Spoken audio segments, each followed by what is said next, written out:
All right, Martha. All right, Joe, thank you. Well, there is new outrage over Muslim radicalization hearings that are going to kick off this Thursday on Capitol Hill. Protesters over the weekend converging in New York City, denouncing the organizer of these hearings.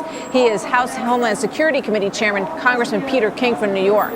Now, the critics say that focusing on Muslim extremism is bias, but the New York Republican believes that these hearings are necessary to confront the rising threat of homegrown terror. Now, the White House is also weighing in on this. Here is Deputy National Security Advisor Dennis McDonough. He came out over this weekend as well, and he spoke at a Muslim community center. States of America, we don't practice guilt by association. And let's remember that just as violence and extremism are not unique to any one faith, the responsibility to oppose ignorance and violence rests with each of us. All right. Well, Dr. Zuhdi Jasser is going to be testifying at those hearings on Thursday. He's a former lieutenant commander of the U.S. Navy. He's also the president and founder of the American Islamic Forum for Democracy. Doctor, welcome. Good to have you here this morning. It's nice to be with you, Martha. You know, I'm curious what your reaction is when you see those protests, about 500 people, I guess, by the estimates in the streets in New York City, basically saying, you know, today I am a Muslim. They all were carrying signs that sort of, there's one of those signs that you see right there in that picture. And then you've got Dennis McDonough coming out ahead of these hearings as well, making statements on behalf of the White House. What do you make of this backdrop?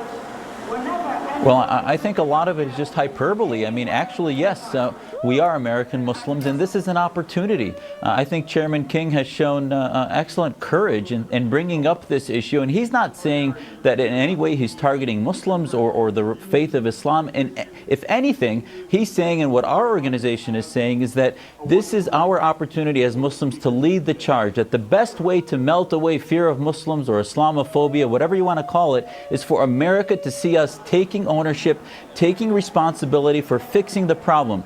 Right now, so far, our country has been inappropriately focused just on that last step of violence. It starts way before that. Nidal Hasan did not go to sleep a normal, compassionate psychiatrist and wake up the next day a radical Islamist. It was years of indoctrination, of an ideology, and there's this denial within many of the leadership of the Muslim communities that needs to be shed so that we can start to deal with the ideologies that feed this. And we haven't even begun this conversation, and that's what these hearings are about. Yeah. Keith Ellison, the congressman, he's the first Muslim congressman. He's going to also testify at these hearings. You'll be there testifying at these hearings. He says that they really should have extended to all kinds of extremism. You know, he says, why aren't we discussing what happened in Tucson? Why aren't we discussing, you know, isolated incidents of those kinds that are also, in his mind, terrorism? What do you think?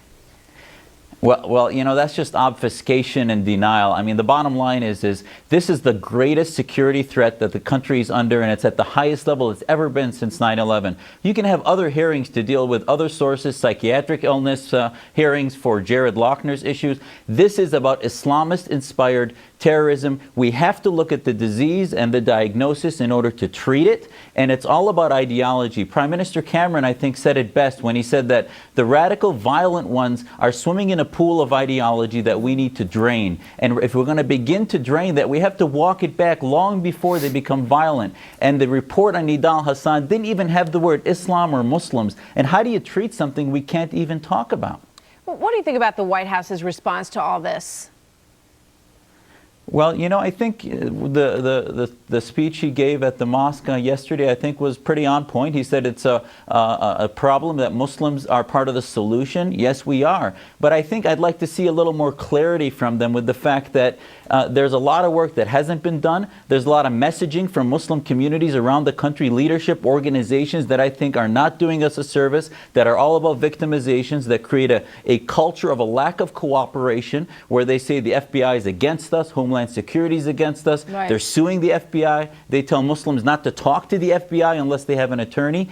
The White House needs to exert the same leadership Prime Minister Cameron has been exerting recently in articulating where the problem is and how to fix the solution. You know, you just touched on something that I think is really important to this discussion, and that's Muslim cooperation in helping to point the finger at, you know, people who may be troublesome within their midst. And in some cases, we have seen that happen.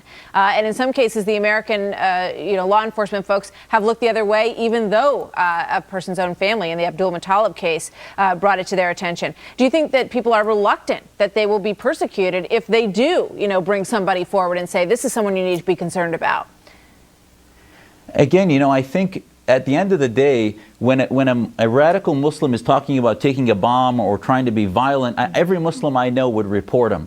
But yeah, there's a lot of fear of reporting them as they're starting to get radicalized, because there's this circling of the wagons. They don't want to deal with it, almost like the enabling that happens in drug use or alcoholism, etc. And we have to get past that, because there is an identity problem that certain Muslim youth are getting sucked into this cyber jihad, jihadi cool, where they're not being identifying with American ideology, with this government.